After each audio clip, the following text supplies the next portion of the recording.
I want to extend a warm welcome to our audience around the world today. I hope you're staying safe and healthy. My name is Puneet Talwar, and I'm a senior fellow with the Asia Society Policy Institute. I'm delighted to introduce our guest for this special event, the President of Iraq, Barham Salih. Many in this audience know that President Salih has served his people in a variety of roles: as Deputy Prime Minister of Iraq, as the founder of the American University of Iraq, Stalemate, as Prime Minister of the Kurdistan Regional Government, and now as President of Iraq. None of these jobs have been easy, but he has repeatedly been called upon by his fellow Iraqis to take on tough assignments. As the saying goes, no good deed goes unpunished. It would be a vast understatement to say that Iraq has been through a lot since 2003. It is still trying to find its footing after a US-led invasion that ended the rule of Saddam Hussein. It has faced an insurgency, sectarian strife, interference by its neighbors, the rise and fall of Daesh. And more recently, Iraq has seen a grassroots protest movement, which led to the resignation of a prime minister. And now it faces the COVID-19 pandemic. If there is anyone with the skills and temperament to navigate his country through these challenging times, it is President Salih. He's a statesman with qualities that are in short supply as we look around the world today. He is relentless in his commitment to political moderation, good governance, and economic reform. He's also an optimist, which is something we can all appreciate these days. Mr. President, we are delighted that you are with us today for this Asia Society Policy Institute special event. We're eager to hear from you about how Iraq is responding to the COVID-19 pandemic, as well as your vision for the future. The floor is yours. Thank you, my good friend, Puneet. Thank you for offering me this opportunity, and truly thank you for your kind words. I hope I live to your expectations and your nice and appreciation of what we are going through in Iraq. You put it right. Transition in Iraq has not been easy and is not easy. And today we are faced with the grave challenge of COVID-19 like the rest of the world. This is truly a monumental challenge and is a very, very different challenge to our society as it is to the rest of the world. I'll talk briefly about what we're doing regarding COVID-19. I am grateful and I'm proud that our authorities, our health ministry and health workers and others have gone into early mobilization to deal with this plague. We have instituted stringent measures of closing down borders, closing down airports, as well as enforcing lockdowns and curfews. This has helped minimize the casualties and minimize the numbers of infections.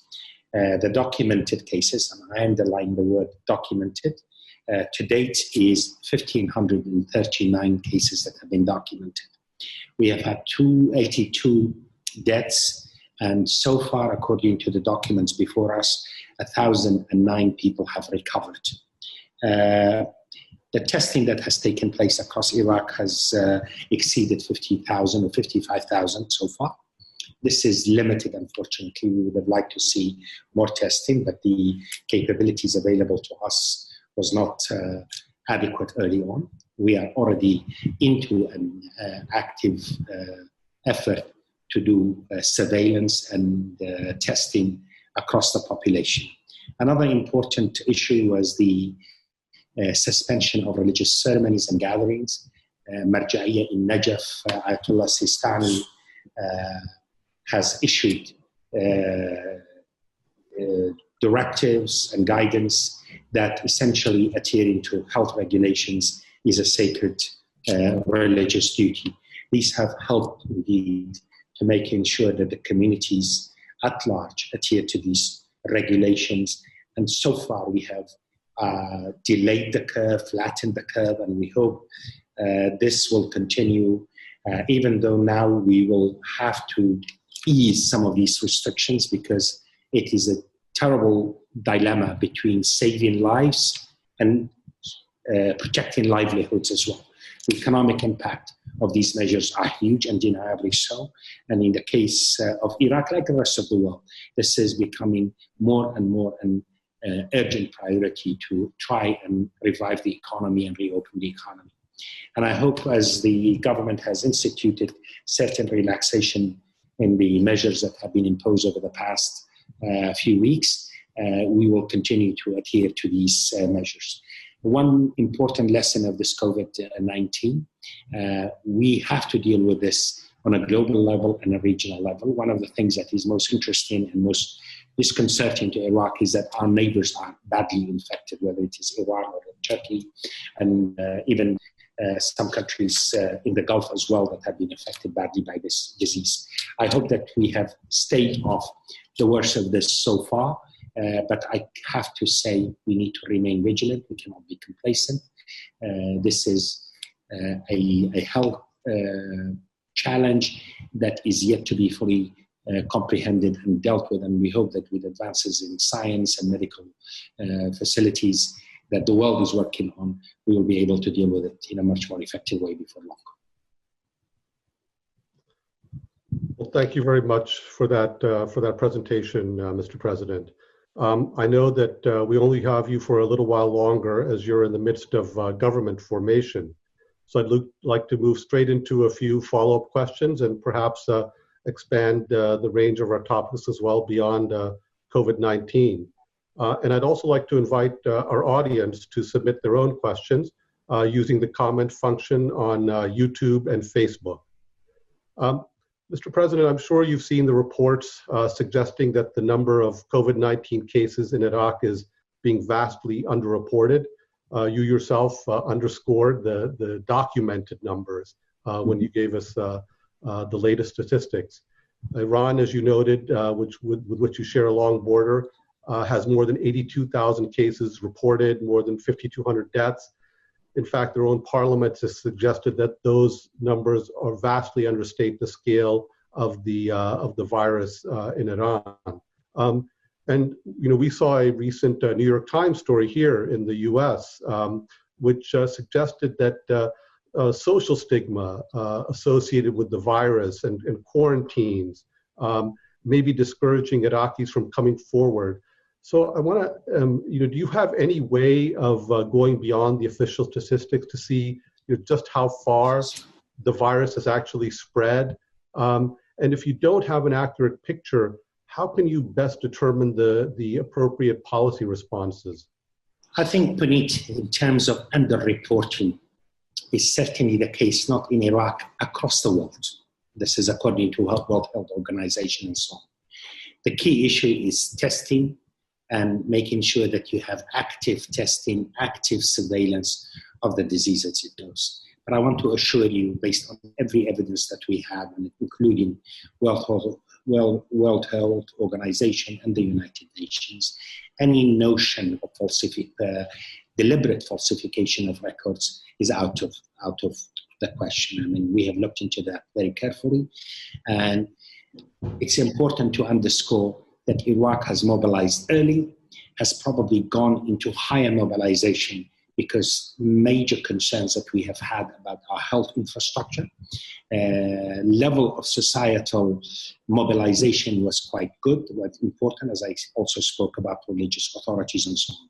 But this is not to say that there is not necessarily underreporting, but I want to absolutely dismiss the idea of deliberate falsification or, God forbid, a deliberate effort at that.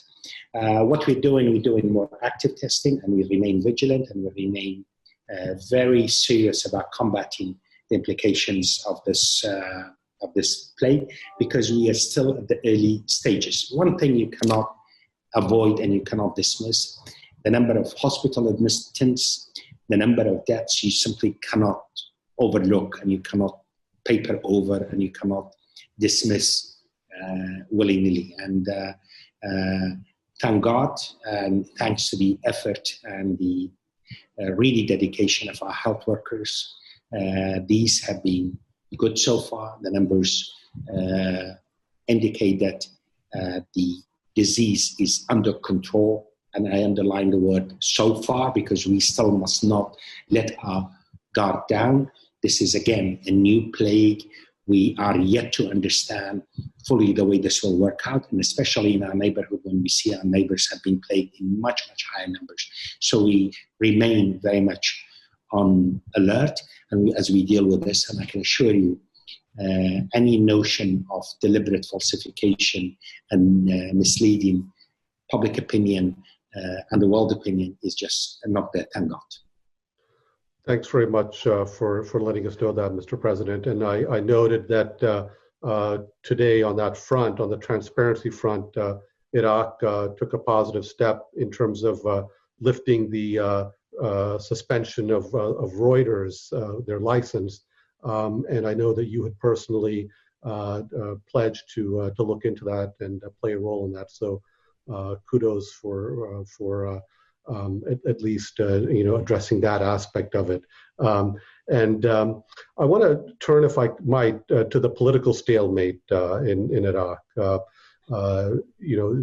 Since Prime Minister Adel Abdul Mahdi submitted his resignation last November, there has been something of the stalemate continuing. The two previous candidates you nominated to replace him were not able to win majority support. But the current nominee, Mustafa al-Khademi, the head of the intelligence service, seems to be faring better. And I might note that even though intelligence service, or al-Mukhabarat, as it's called in Arabic, often has a negative connotation in the Middle East, Mustafa al-Khademi has actually an interesting background. He was actually a human rights activist in his past. But could I ask you, what are your expectations for his agenda? What will be the top issues on his list of things that you would like to see him address? And could you let us know if we might see early elections in Iraq? Well, Mr. Khademi, whom I know is a friend of yours as well as mine, and we go back a long time, he has quite a background in human rights campaigning, in the campaign for the human rights of the Iraqi people, as well as he was a former journalist. So he comes in with a lot of political support from within Iraq, from within the Shia community, within the Kurds and the Sunnis, and people have higher hopes that he will be able to convene his government before long. And Iraq needs an interim government in order to embark on a number of things. Number one, first and foremost, is making sure that the fight against COVID-19 is maintained and ends, hopefully, with the eradication of this disease in our country as well as in the rest of the world. But also we have a very dire economic crisis with the collapse of oil prices. We also have the issue of early elections that we all have pledged to, that this early election should take place, hopefully no later than next year, within a year of the formation of the new government, or a bit more maybe. And most of the political parties have committed to that. And Iraq needs elections as a way to end the political uncertainty and the dynamics that has ensued, certainly after the protest movement last October. We are hopeful, I'm hopeful, that Khademi will be the person who will be able to steward the country in that direction. This country has gone through a lot over the past few years. Certainly last year has not been easy at all. For the range of issues, we have been experiencing, Puneet, what I would consider to be the ultimate perfect storm. Imagine we're in the heart of the Islamic world, in the heart of the Middle East, political dynamics, a protest movement that has swept the country, people demanding reform and change of the government and demanding job opportunities, declining oil prices, economic crisis, now COVID-19, the dynamics between the United States, Iran, and the Arab world. These are all happening at the same time. And Baghdad, well, if you look at the map, is truly the heart of the Islamic Middle East and is the place where all these at play. So Khademi will have a very, very tough challenge ahead of him. And we are all hopeful that he will be able to steer the country in the right direction, leading to early elections, because this is what we need to have. We need to give the people of Iraq an opportunity to decide for themselves what form of government, what type of government they want for the future. What happened with the last election in 2018, 18 was quite a problem. Nearly 70% of the Iraqi population stayed away from voting and did not take part in the elections because they had lots of misgivings about the integrity of the elections and the legitimacy of the election process. With the change in the election law that we have instituted, with the new electoral commission that we have put in place, and hopefully with the new government that will take charge soon, this will be an opportunity for Iraqis to revive their interest and revive their confidence in the political process. Because at the end of the day, again, I go back and remind myself, we're talking the heart of the Middle East, the heart of the Islamic world. Usually former governments end up in jails and end up in the gallows. Here we have changed the government and through a parliamentary process, and a new government hopefully will be put in place through a parliamentary process without anybody ending up in a nasty situation. So that I don't want to justify the delay in the government formation that we have witnessed over the past few months, but nevertheless, this is also an important statement about the type of Iraq that we're talking about. Messy, difficult, ineffective in so many ways, its governance, but nevertheless, it's a different brand of politics than what we've had in the past, or what we have in our neighborhood in a way. Thank you. So if I could ask you, you referenced the so-called tuk-tuk protests, and they really did seem to tap into this well of anger over services, corruption, governance, jobs, as you mentioned.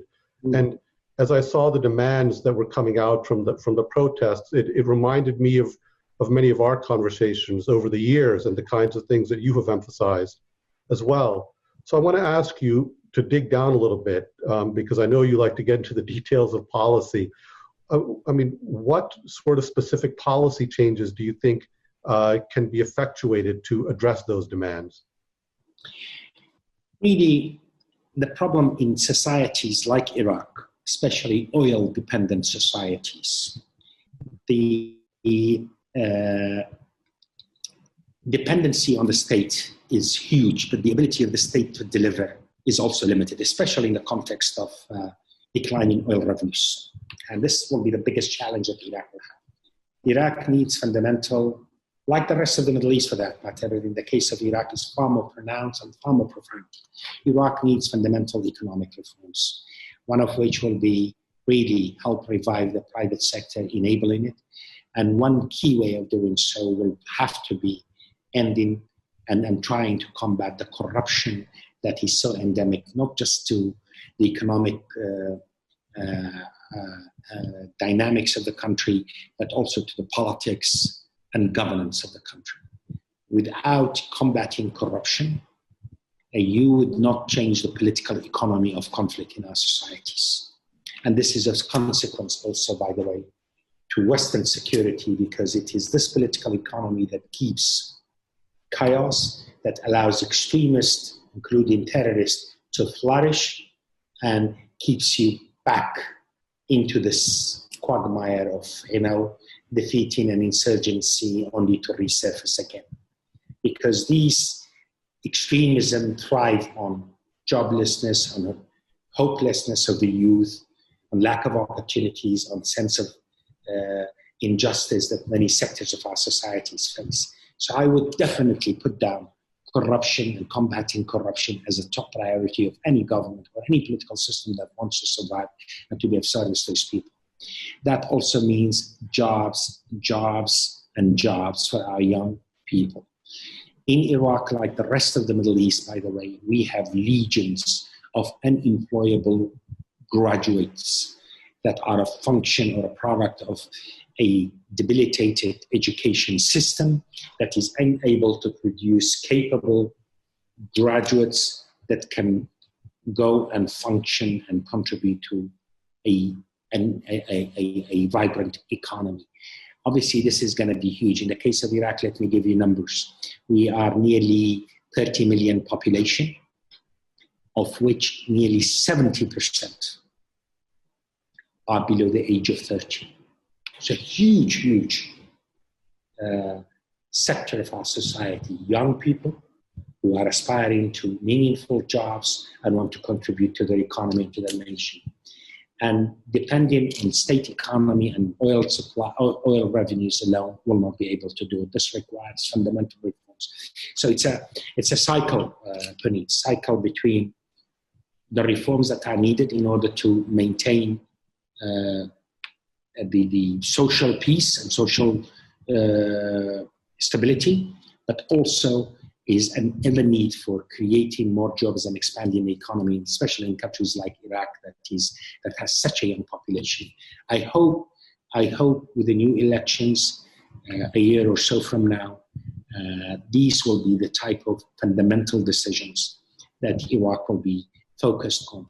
And to be fair to Iraq and its political leadership over the past few years, not to absolving myself or my colleagues of major responsibility of the way things have gone, but this country has suffered so much, 40 years of conflict, and almost everybody has been involved through proxies and making sure that Iraq is part of whatever power gains, regional power gains. This country has had very little opportunity to stabilize and to move on. My hope is that we here really focus on the top priorities that we have, namely jobs for our kids, developing our economy, and doing what is right for our people. With that, I think we can also offer the rest of the Middle East a lot of help in terms of stabilizing the regional order. Thank you, Mr. President, and we will wish you success in that endeavor. It's critical not just for Iraq, but for everyone. If I could now turn to something you just mentioned about proxies. Tensions between the United States and Iran have, as you well know, have intensified. Iran seems to have decided to turn Iraq into something of a battlefield for its differences with the United States. In January, the United States carried out a strike that killed Qasem Soleimani, and Iran retaliated with missile strikes on Iraqi bases that were housing U.S. forces. More recently, President Trump has warned that Iran will pay a heavy price if its proxies attack American troops. And then we saw recently that General Soleimani's successor actually visited Baghdad during some of these government formation discussions. Finally, the New York Times reported that the U.S. has actually, the Pentagon has drawn up plans for an extensive military campaign against Iraqi militia should there be an escalation from the other side. So I just want to ask a couple of basic questions. Is Iraq able to protect American troops in the country? And what is your overall perspective on the U.S.-Iran conflict? If I were to put things, step back a bit and look at why, identify the reasons, factors that have allowed this dynamics to develop and this instability to ensue. There are many, many reasons why we have this unstable order in the Middle East, including U.S. Iran relations. There are many, many factors for this, no doubt. But I would identify one major factor for having contributed to regional instability. And I would identify this as probably the most important reason why Iraq has been condemned to this cycle of instability over the past at least 15 years or 20 years or so, not to count in what happened under Saddam Hussein. The reason, in my view, is the lack of a strong, stable, sovereign Iraqi state. Iraqi sovereignty has been undermined over the years through a variety of factors, interventions, actions by local and outside actors. If Iraq were to survive, if the neighborhood were to be stabilized, agreement on supporting the notion of a sovereign, stable state in Iraq is absolute key. This has to be definitely an Iraqi requirement, an Iraqi decision, an Iraqi national project. We should not wait for others to tell us, do this or not do this. This is our decision. This is what Iraq needs, because a compromised state cannot be at peace with itself and not at peace with its neighbors. And we're telling all our neighbors, and we're telling the rest of the world, this is the project that we need the support for. Iraqis should decide their own fate by themselves. No intervention and no dictation to Iraq. This will not work. Many have tried it and has only led to weakening Iraq, undermining Iraq's stability, but also others have also suffered. I would say that the United States of America, leading the international coalition in the fight against ISIS, obviously is a very important partner to Iraq, has been an important partner to Iraq, now is calling for a strategic dialogue with the new government of Iraq in June. This is a very significant development.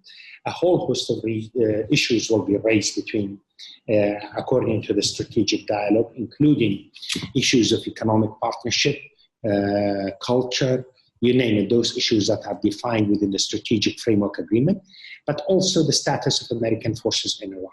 There is a decision in Iraqi parliament about withdrawal of American troops, foreign troops from Iraq.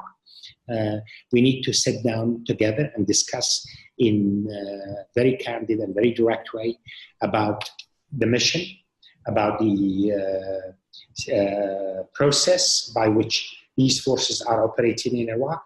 They are operating here at the behest of the Iraqi government, at the invitation of the Iraqi government to fight ISIS. How do you define the mission? How do you go over that?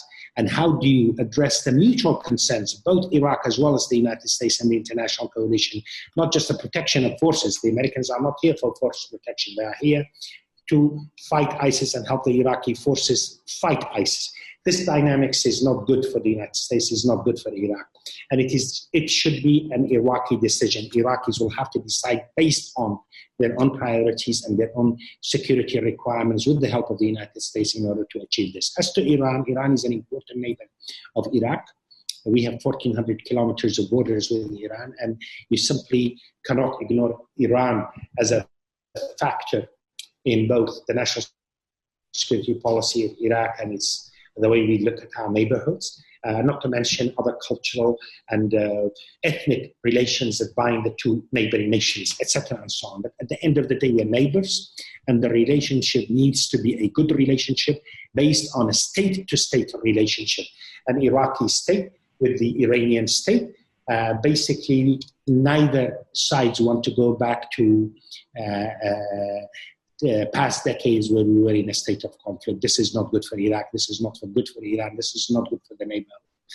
My hope is that our neighbors, including Iran, my hope is that the international community all will agree on one common theme: supporting a sovereign Iraqi state that truly represents the wishes and the wills of the Iraqi people, because at the end of the day, this is the only viable project that can keep this country viable, that can keep this country, and this is most important, at peace with itself and at peace with its neighbors. None of us want to go back to the days of Saddam Hussein, when this tyrant who was committing genocide against Iraqis, against Kurds, Arabs, and others, and also committing wars of aggression against his neighbors, whether in Iran or Kuwait.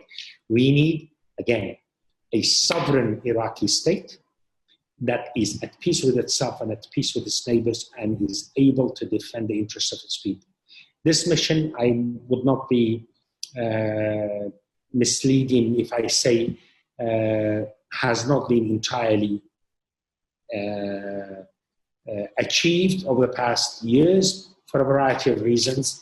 But now Iraq's way out of the political turbulence and instability is really a common national project of Iraq based on the notion of a sovereign Iraqi state, hopefully with the support of all our neighbors, with the support of the international community. Going back to the old days is not an option. Thank you, Mr. President. And while you were speaking, we had gotten a question actually about what Iraq was doing in terms of the relationship with the United States, and I think you addressed that well with respect to the upcoming strategic dialogue. We have a very important opportunity, this strategic dialogue, and I think that I know agencies of the Iraqi government are already getting mobilized in order to prepare for it. This will be of, as the name suggests, of strategic consequence to Iraq, and we are all taking it very seriously and an important opportunity. Thank you. Another question that has come in relates to the steep decline in oil prices. And it's seen as a major challenge because, as you well know, the revenue from oil funds a huge portion of your budget.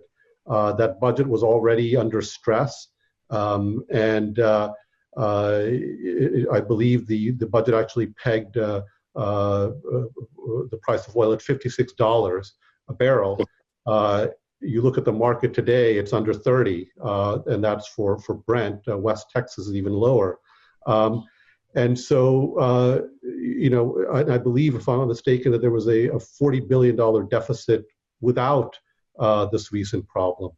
How are you going to manage through this with such a sizable deficit? Will you have cuts, payrolls being slashed, borrowing, all of the above? How do you expect to get through this? Wallahi, Puneet, this will be the mother of all challenges for Iraq in so many ways. The impact is huge because you have such a sizable public payroll. A lot of people depend on state public pay to survive, and the economy is so critically dependent on oil revenues. This is going to be a huge, huge challenge for us. I know the government already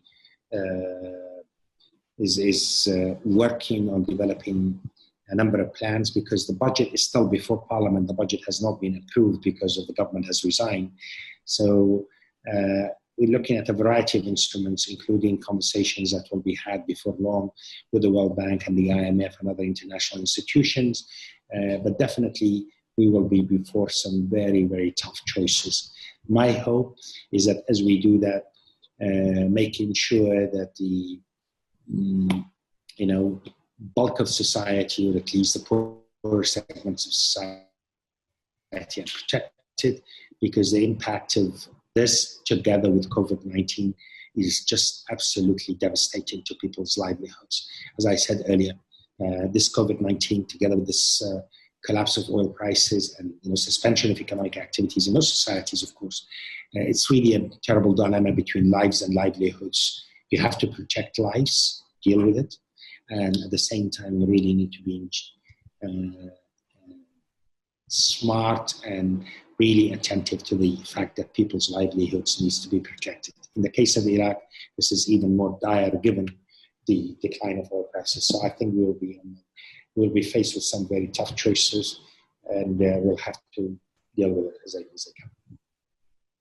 Thanks, Mr. President. Another question has come in on the relationship between Baghdad and the Kurdistan regional government, with which you are very familiar. How do relations currently stand? I mean, there have been a lot of tensions in that in the past. It seems that things calmed down in the last couple of years, but where do things stand right now? Actually, today I received a delegation that came from Kurdistan region to visit with Baghdad on budget issues.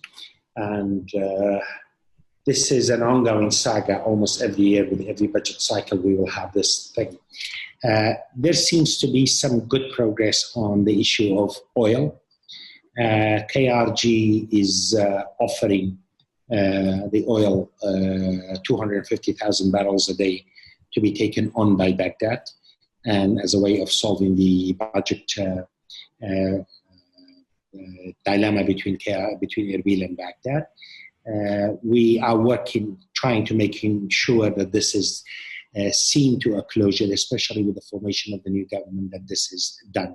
But I do not want to underestimate, at the end of the day, in the day and age of depleted revenues as well, the dynamics grow more tense and more difficult.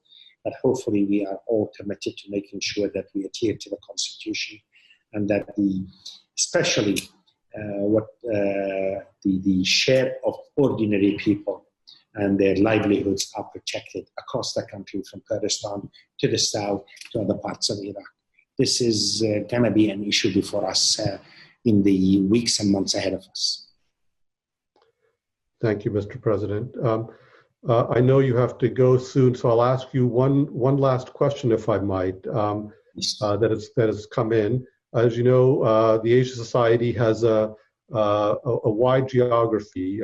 You're in the western part of the geography that the Asia Society covers, and we also look on the other part of the Asian continent, as you do as well. And so we have a question here on the Belt and Road Initiative, which Iraq announced, I believe, last October that it wanted to join. And so the question is, may I kindly ask the President what his expectations are with regard to the Belt and Road Initiative, how Iraq will... the what, sorry? Sorry? The what? Which initiative? The Belt and Road Initiative. And how you will engage with that. If I might add on to that, we've seen other countries have some benefits, but also some of the challenges associated with debt that come along with that. And so we just want to understand how Iraq intends to engage with that. If you're referring to the visit by Mr. Adel Abdul Mahdi to China and some of the memorandum of understanding that have been signed during that visit, if that is what you're talking about, obviously China is a rising economic power and is becoming more of an economic partner to Iraq and many other countries in the Middle East.